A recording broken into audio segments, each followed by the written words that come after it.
He kōna e purangi tēnei nā te reo irirangi o Aotearoa. This year on Here Now, I went across the country chatting with people who've come here from all across the world. From musicians to doctors. Don't call me local, I'm internationally blessed with my vocal. Blessed love, this is your reggae ambassador, Queen Omega. New Zealand, Woman Festival, Queen Omega, live and direct. If you think about it from an evolutionary biology point of view, we develop cancers when we are older, typically, and there are always exceptions, and we lose our beauty when we are older, right? Because we're past our reproductive peak. I spoke to people across the arts. We need to get in touch and talk to the people and abandon that idea of like refugee, migrant as the definition of anybody. You know, we're on the road all the time, so we don't get too attached. We just do what we're doing and hold our energy and keep it moving, you know. And entrepreneurs and social workers. I think for all of us, we've all had various different challenges in building into community and what that looks like. It might be through visa challenges, it might be financial, just because a lot of people can come and start working in a job that may not be their background.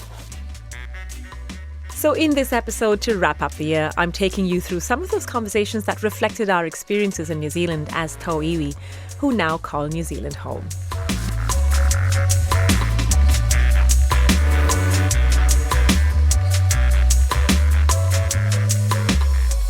This year, I got to load up on some carbs with some of Auckland's favourite bakers and keepers of tradition in the series Breaking Bread.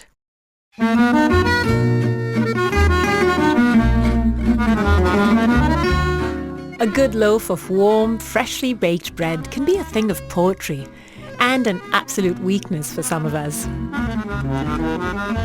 With all of Auckland's diverse communities, bread has to be one of our most common denominators. From Turkish flatbreads to Afghani naans to Hungarian fried bread. We have all of this within reach of the city's limits.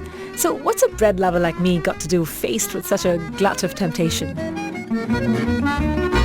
So welcome to Breaking Bread. I'm Kadambri Raghukumar, and in this series I'm getting into stories of some of our favourite daily dose of carbs across various cultures in New Zealand. Now, Germany holds the distinction of having one of the highest per capita bread consumptions worldwide. Something I learned pretty quickly when I meet Meinolf Kraling in his bakery in Auckland's Glenfield. But as strong an appetite for bread as there is with Germans is also a solid set of values embedded in the culture that surrounds it too. Altes Brot ist nicht hart, kein Brot zu haben, das ist hart. So there was the old saying in Germany, so if you have old bread, that's not hard. You could eat it. No, to have no bread and starving, that is hard. Wartime values still hold a special place for this master baker. People in Germany take their bread very, very seriously. Oh yes, it's really an important thing to have. I think especially after the Second World War, it was always important that they had bread in the house. So this is for tomorrow. They're coming overnight in the fridge, and then tomorrow in the prover, and then we bake them fresh for the customer. Oh, so you put this in tomorrow, is it? You don't bake it today? No, we don't bake it today. Everything will be fresh tomorrow. Meinolf learnt the art and science of baking back home in Germany. When he came to New Zealand in 2017, he essentially decided he'd like to stay and bought this business off the previous owner, also German. The name and signboard still remain, Deals. It's proof of how much Meinolf treasures tradition. Why change something that still works, right? And that includes his methods of baking. We have German customers that are coming back from Germany and say, oh my God, I get the real German bread again. Because also in Germany, baking tradition changed, and we keep going in a very old style. And more carbs in South Island, where I got to get my gumboots on and visit Yuki Fukada's experimental rice paddy.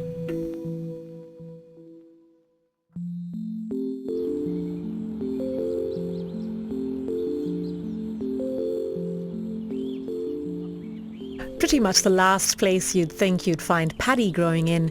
But here on this hill in Nelson, I'm about to see how some serious dedication and research can yield the first ever rice harvest, no matter how small, in South Island. So this, just on the line, I used it to dry the rice in the sun for 2 weeks. So you kind of like hang it, like this, and then leave it in the sun. Obviously you have to cover it with bird net because sparrows love them. We have a saying in Japan about one single grain of rice has 88 gods dwelling in it, and it's really precious, so you don't waste it. And once you start growing rice, you really realize how precious it is, so you won't waste the grain. And Yuki's experiment saw a successful harvest last year, and she's now hoping for something bigger and better next time. I see there's a lot of similarities with Te Ao Maori, with Japanese worldview. We say, minoru hodo kobe o tareru inaho kana, which means the more rice grain matures, the lower it bows its head. And so meaning as we get older and gain more wisdom, we become more humble, and then they have the same thing in kumara, kaorete kumara, e korero mo tona akereka. The kumara does not speak of its own sweetness. So I'm a Kiwi now, but I am sort of finding my roots through growing rice and learning how to use rice straw and teaching other people how to grow rice, and kind of like reconnecting with the things that I've lost. I went from rice and ecology to culture-centred communication with Professor Mohan Datta in Palmerston North earlier this year. With all the recent job and funding cuts and restructures in New Zealand as far as health and social programs go, times are challenging for programs like those that Professor Datta runs. How do you see this work taking shape in this kind of a current social and political climate in New Zealand? Great question. One of the beautiful things about CARE is, the culture-centered approach the method that we work with is about building community strength and community resilience in creating solutions. Communities don't need permission from the state or a political party or a political configuration to do the work. The power resides in communities. So, on one hand, I really acknowledge the implications and the serious implications for social science work in a funding climate where clearly there are organized attacks around questions of diversity, equity, and inclusion, or using the language of woke culture to actually defund these funding mechanisms. So I acknowledge that. At the same time, one of the most beautiful and powerful things about community is that we have been carrying out that work, and that has been ongoing, and none of that has stopped. So we will continue to talk about and empirically document the inequities and the impact of those inequities in this environment, and it's even more so important in this environment.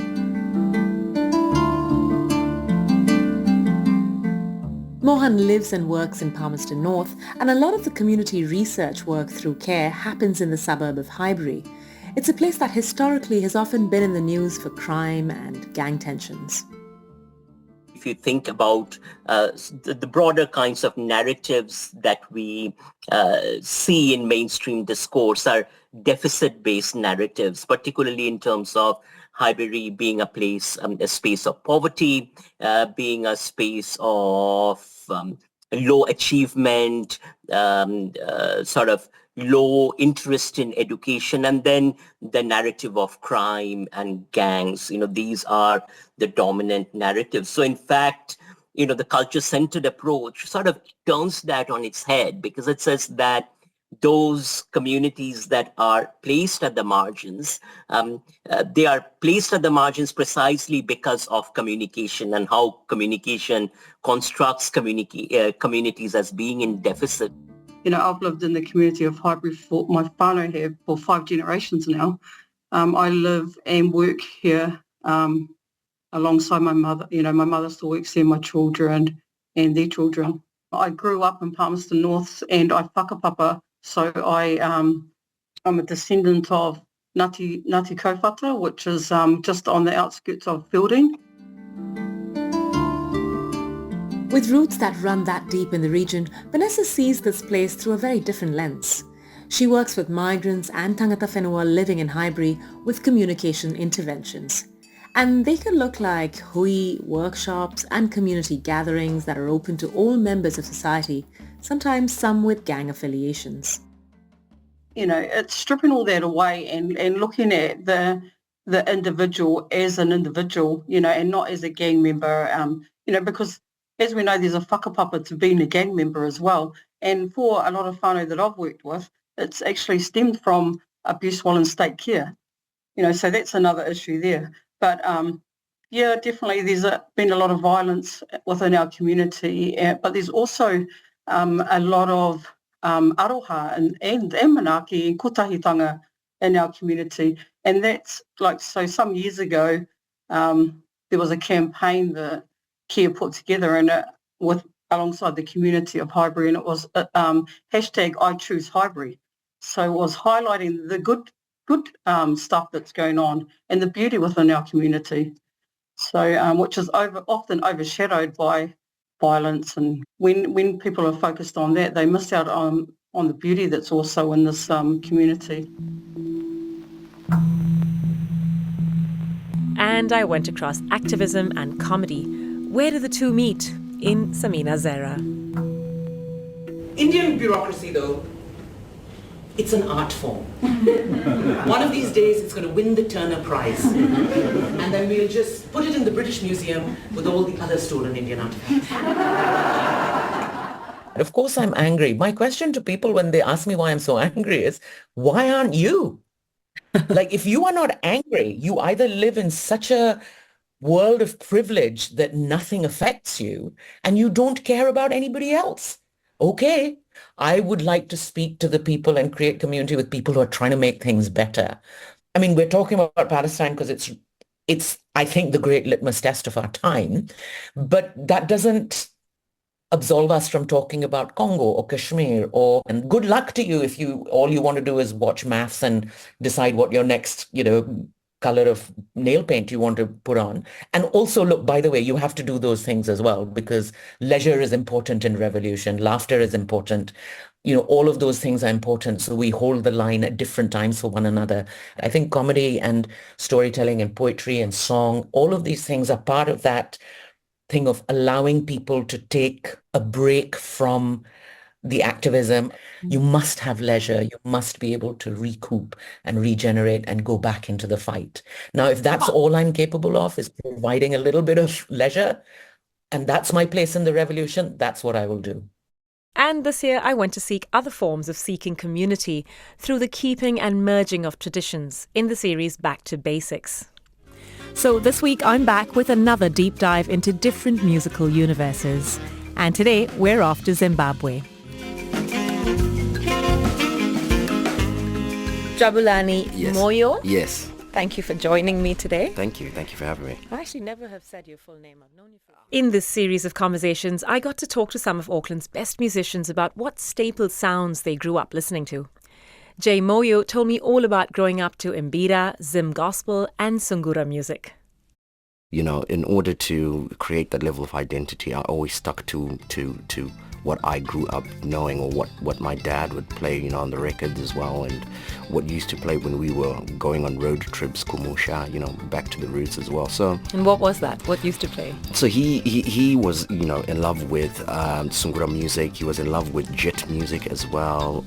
Why I say was, because, he's now a pastor, so so he's let go of that, But he likes the Simon Chimbetu's, the Leonard Dembos, the Oliver Mtukudzis as well. These are cultural legends within Zimbabwe. Even just the mention of their name, it resonates within Zimbabwe as well. This is the music that plays at our traditional ceremonies, at weddings, at celebrations as well. So he was in love with that, and at the time it was just a cassette. So he'll pop that cassette in, it'll run through one side, flip it over to the next side, it'll play, flip it over again, and yeah, we've made it to our destination. But you see, the thing is with Sangara music, most of it, because it's storytelling, a lot of the songs are almost, 7 minutes long, 10 minutes long, 15 minutes long sometimes, They have a, dance break, they tell a story, they have an a cappella point, yeah, it's soon enough when you've gone through the tape, you have reached your destination. Yeah.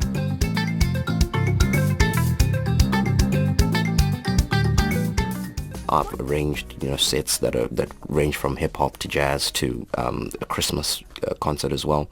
I've arranged, with artists like Jess B, who's, primarily hip-hop. I've arranged with D. Matthews, who's Afrobeats as well. And all I try and do is I take those elements that I have learnt or that have influenced me through that music, and I sprinkle it through the music, somewhat trying to create a signature. It's almost trying to put my own, signature writing on the painting. Obviously staying true to what the artist wants to do, but ultimately I just want to be able to, for people to be able to hear a Jabulani arrangement and say, oh, that's definitely him on the guitar there. So, I've carried those influences with me, and I'm fortunate enough to have worked with artists that are appreciative of that as well. So I'm pretty glad to have done that here in New Zealand. Yeah. I've had a chance to chat with some really high caliber.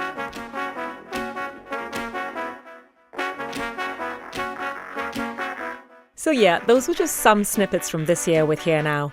You can hear all of those episodes and more from the series on all your favourite podcast platforms.